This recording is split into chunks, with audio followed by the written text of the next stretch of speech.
குலாப் ஜாமுனை ஒரு ரிச் டேஸ்ட்டில் பண்ணணும் அப்படின்னு நினச்சா இதில் தண்ணி ஊற்றி பிணையாமல் இந்த அளவில் பால் ஊற்றி பிணைஞ்சோம்னா அதுக்கான டேஸ்ட் கொடுக்கும். இன்னும் அடுத்தடுத்த ப்ராசஸில் என்ன மாதிரி பண்ணலான்னு சொல்கிறேன். வணக்கம் மக்களே, இன்னைக்கு நம்ம இந்த வீடியோவில் குலாப் ஜாம் எப்படி செய்யறதுங்கிறத நம்ம இந்த வீடியோவில் பார்க்கலாங்க. இப்போ பார்த்தீங்கன்னா ஊர்ல இருந்து தேனியிலேருந்து என் தங்கச்சி வந்திருக்காப்புல. அவங்க தான் அந்த குலாப் ஜாம் பண்ண போறாங்க.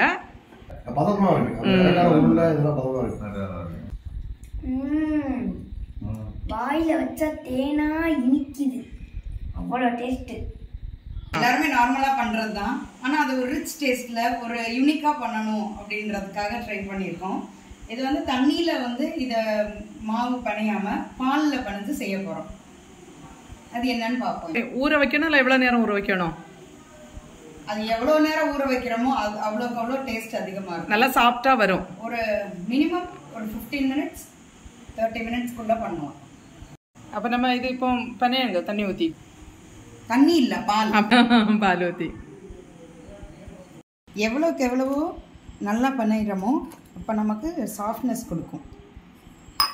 நல்லா சாஃப்டாக கையில் வச்சு உருட்டுங்க. அப்படி இல்லை, இன்னும் அதுக்கு டைம் எடுக்கும். அப்படியா? சாஃப்டாக பண்ணணும். ஃபஸ்ட்டு கையில் ஒட்டுற மாதிரி தான் இருக்கும். இதை வந்து எவ்வளோ டைம் எடுத்து பண்ணிடுறோமோ, எதையுமே ஒரு ரிஸ்க் எடுத்து பண்ணால் ரஸ்க் சாப்பிட்லாம்ல, அவ்வளவுதான். நல்லா பிணையும் போது கொஞ்சம் சாஃப்டாக வந்துடும். ஆமாம், மாவு பிணைகிறதுல அது சப்பாத்தியாக இருந்தாலும் சரி இந்த மாவாக இருந்தாலும் சரி ஃபஸ்ட்டு இப்படி இழுத்து பிணையணும். அடுத்து அதை க்ளோஸ் பண்ணிவிட்டு அடுத்து ஆப்போசிட் சைடு. அப்போ எல்லாமே ஈக்குவலாக வந்து நமக்கு வந்து பிணைகிறதுக்கு நல்லா இருக்கும். ஒரே சைடே இப்படி அமுக்கிட்டே இருக்காமல் இப்படி இழுத்து பண்ணலாம்.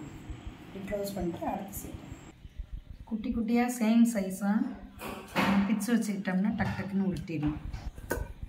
இந்த அளவு சின்னதாக போட்டால் தான் நமக்கு பெருசாக உப்பி வரும்.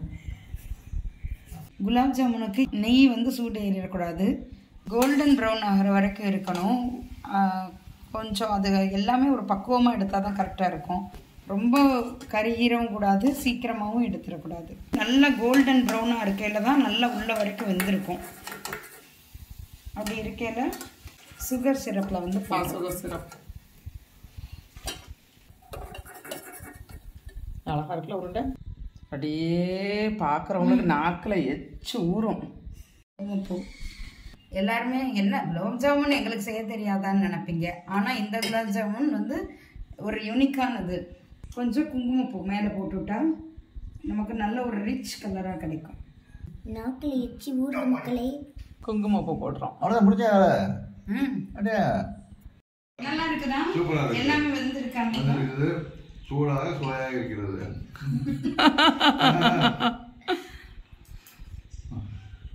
நல்லா இருக்கு.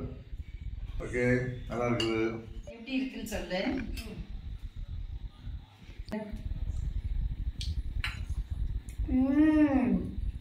வாயில வச்சா தேனா இனிக்குது, அவ்வளோ டேஸ்ட். இது தேனில் செஞ்சது இல்லையே, ஜீனில செஞ்சது. சூப்பராக வந்திருக்கு, எல்லாம் கரெக்டாக இருக்குது. எல்லாரும் இதை ட்ரை பண்ணி பாருங்கள்.